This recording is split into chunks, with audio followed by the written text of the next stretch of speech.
Hey YouTube, welcome back. And we do not have a moment to lose. Let's hop right on into episode 13. It's Siyeon's wedding! Yay! But let me not get too far ahead of myself. Let's back it on up.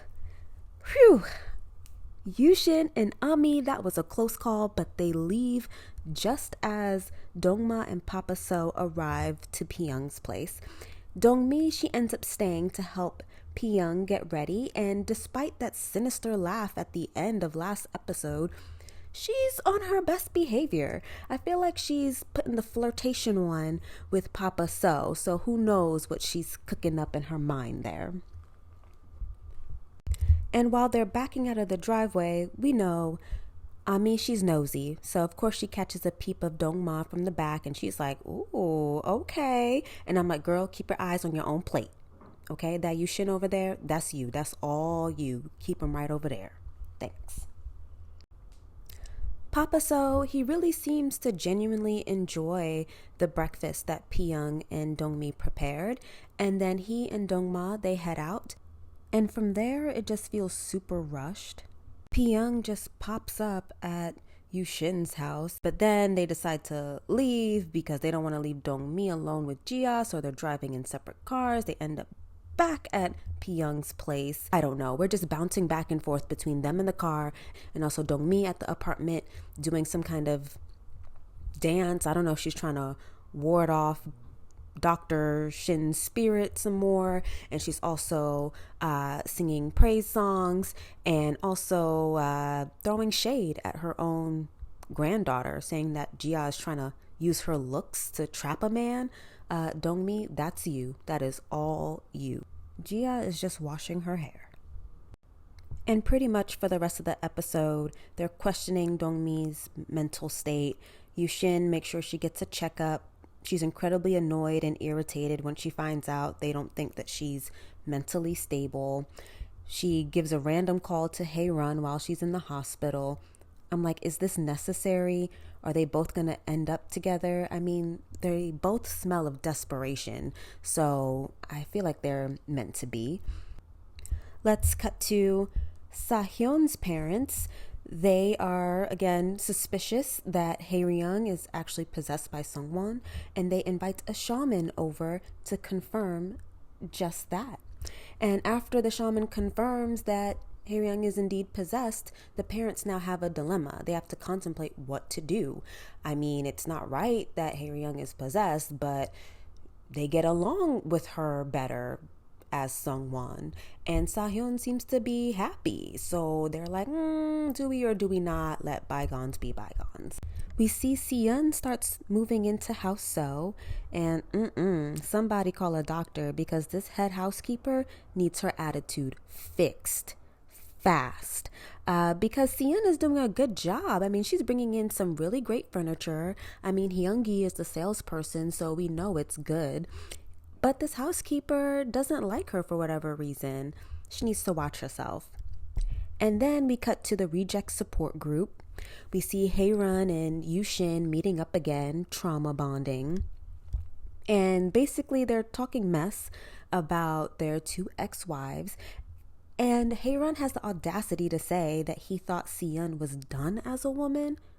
Ugh, I bet you did. You're clueless that way. Enough of these two and their loser delusions, because it is Siyeon's wedding day. Yes, she and Mr. So are getting married. And to be honest, I felt like this was a little bit anticlimactic. This was what we've been waiting for since season 1, no? Since season 1, we've been asking, or they've been asking, why is Mr. So single? What kind of woman is he into? Which one of them would he be interested in? Who would he marry? And here we get the answer. It is Siyeon. And through all these weird challenges, thinking that they were going to stop the wedding, their wedding happens. And it happens beautifully. She looks beautiful. He looks beautiful. The wedding is beautiful. Hyung-gi and Yoo-ram are just as cute and chipper as can be. And the wedding goes off smoothly without a hitch. Where's the dramatic build up here, writers, come on. But anyway, Pyong isn't there because it's considered bad luck, and you know who else isn't there? Hyang-ran. Of course, they cut to Hyang-ran trying to play soccer, and he injures himself. Since Hyang-ran can't run without getting injured, I guess he's done for as a man. And in his time of misery and injury, Seon looks lovely and amazingly happy. And Mr. So, I mean, he has the same expression that we've seen for the past 3 seasons, but he's happy on the inside. Let's move on to shameless Yoo-shin. He tries to, visit Jia and Pyong and tries talking to Jia, convincing her to move in. And Jia is like, slow your roll, Pops. Like, what you didn't just betray Mom, you betrayed me. Like, do you not know what it was like for me to see you with another woman at a bookstore in front of my friends? That was incredibly embarrassing. You broke my heart too.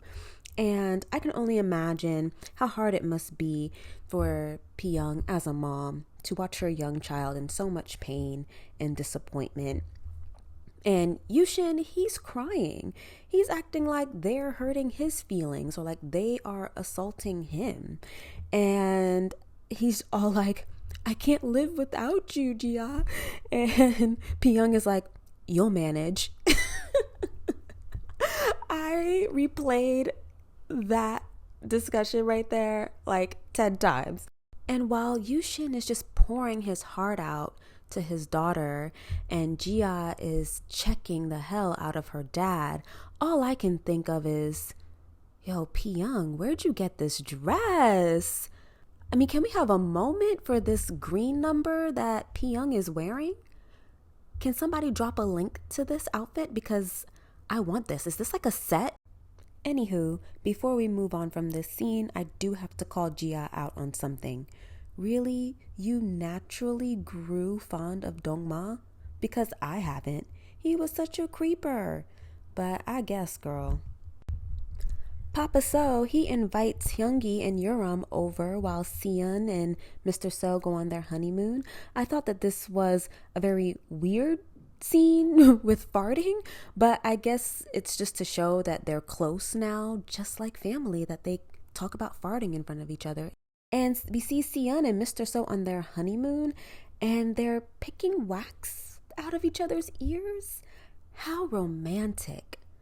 Writers, we couldn't have come up with something better for them to do. I mean, a hot tub scene would have been fine. Sheesh. Anyways, we end the episode with Papa So meeting up with Gabin, and Dong-ma butt dials her. This is random. I don't know, they just keep trying to make Gabin happen, and it's not happening. Snooze fest. She puts me to sleep in every single scene. And we also see that Dong-mi pretty much confesses to Ami that she fed her husband till his end. And Ami, she is shook. We'll pick this up later for episode 14. See you then. Bye.